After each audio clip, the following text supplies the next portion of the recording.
Hi guys! Welcome to my YouTube channel po. New day, new video po tayo ngayon na pag-usapan po natin ay tungkol po sa pensyon ng ating mga second batch na SSS pensioners po. Ayan po, malapit na pong dumating ang inyong mga pensyon. Nauna na po ang first batch.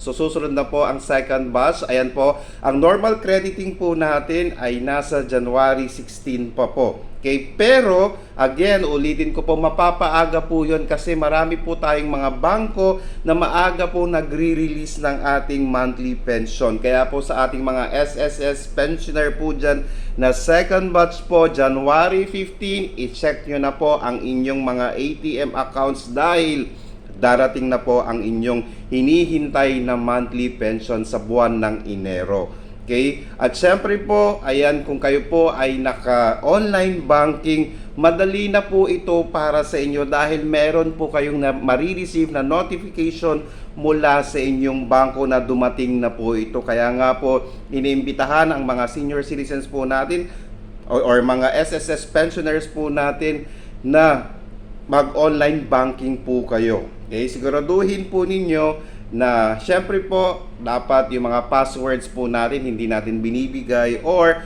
dapat po medyo complicated yung password po natin para hindi po agad makita or alam nyo na po maraming mga scammers sa panahong ito.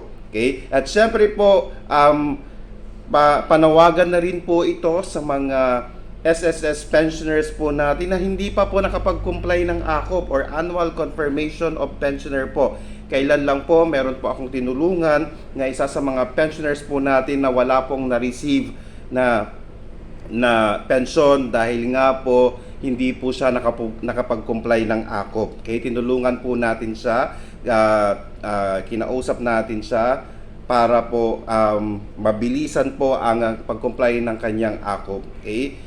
Sa mga gusto pong humingi ng tulong pero huwag pong financial, ayan po, pwede po kayong mag-comment po and then tutulungan po natin kayo. At syempre po, sa mga pensioners po dyan, again, ulitin po natin,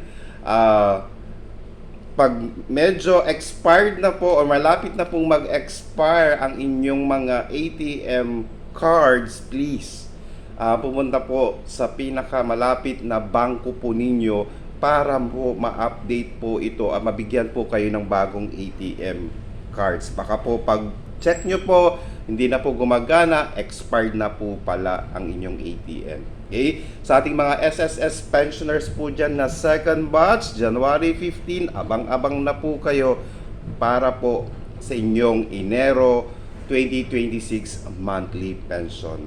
Maraming salamat po and stay safe. Bye-bye!